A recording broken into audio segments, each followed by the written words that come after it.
Alright, hello, welcome back to the podcast once again, everybody. PayPal and Patreon links are both down below for anybody who wants to support me. Only do so if you actually can.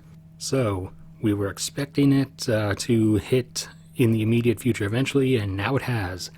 Global oil demand has gone back over 100 million barrels per day after almost 2 years of being under it because of the demand collapse in the wake of the global health situation. It has now gone back up over 100 and is at 101.1 million barrels per day.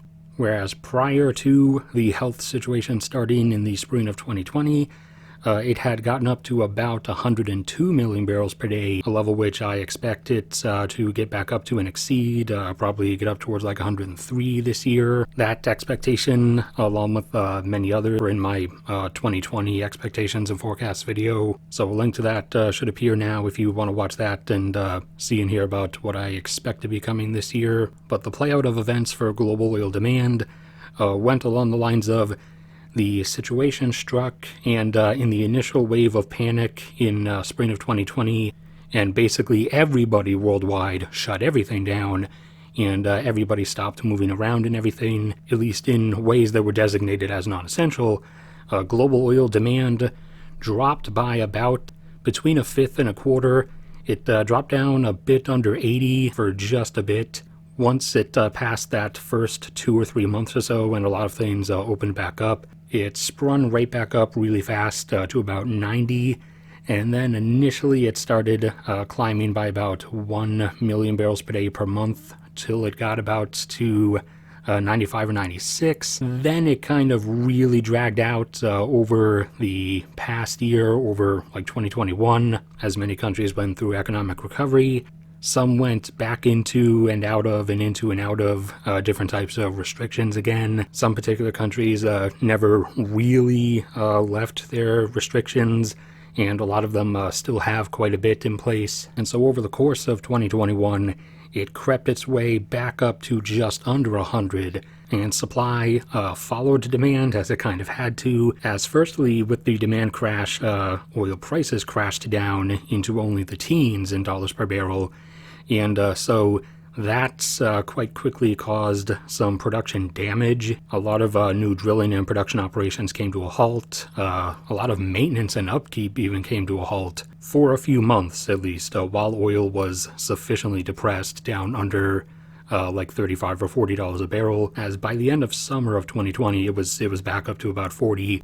So global production dropped a fair bit because of that, as well as the OPEC Plus production cuts, because global oil production was not going to drop as far as global oil demand did on its own, just from the price drop. So most of the OPEC members, along with a few other nations like Russia and Canada and Norway, although Canada and Norway broke away and stopped going along with the cuts pretty quickly, they got together and reduced their production by significant amounts to bring global supply down in line with demand, which obviously helped start to push prices back up. And as demand kept recovering, they increased their production again, but kept global production a bit of ways under demand in order to gradually draw down the swollen global oil inventories, because during that brief time frame in the spring, as brief as it was, where global oil supply remained excessively beyond oil demand, global oil inventories filled up pretty quickly, and some were even getting dangerously close to like their maximum storage capacity. So even as demand recovery continued, the OPEC Plus group kept global production levels still a bit of a ways below demand, usually by 1 or 2 million barrels per day, in order to gradually draw those inventories back down. And as of the present moment, global oil storage inventories are now officially back down below the level they were at just before the situation started. They're now about 5% lower. And actually, even during this whole situation of the last 2 years, some countries had already returned to their regular consumption levels, and as they are rising nations, they resumed growing or resumed rising, and thus their oil consumption levels resumed climbing upwards.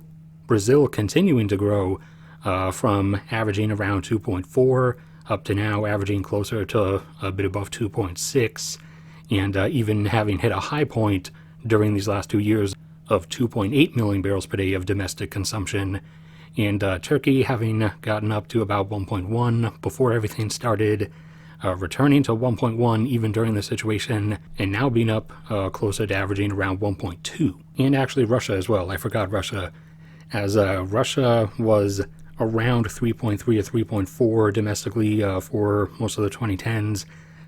Prior to the USSR collapse, at its highest point in the 80s, not the whole USSR, just Russia within the USSR, had a domestic oil consumption level of around 5 million barrels per day. Obviously, after the collapse and the economic turmoil throughout the 90s, Russia dropped down to the lower twos, only averaging between 2 and 2.5 million barrels per day of consumption. However, since then, once it crossed into the 21st century, they started recovering, got back up to about 3.3 or 3.4 by the early 2010s. Economic effects from the sanctions after 2014 kind of kept them around 3.3 or 3.4 for most of the 2010s. However, they had just recently started continuing their recovery from that, and the global health situation put a damper on that for a little bit. However, over the last number of months, they've gotten past that and continued, and are now up to over 3.7 million barrels per day of domestic oil consumption.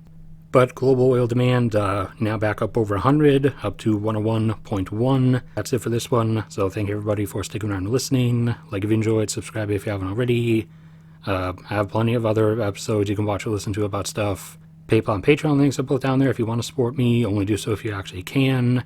You can support me for free by subscribing to my cat's channel as well, as if she eventually gets up to 1,000 subs, then her channel can get monetized and I'll have a second source of ad revenue, so that'll really help. But no matter what happens to me, may God bless and protect and save all of you, and I will see you all around next time.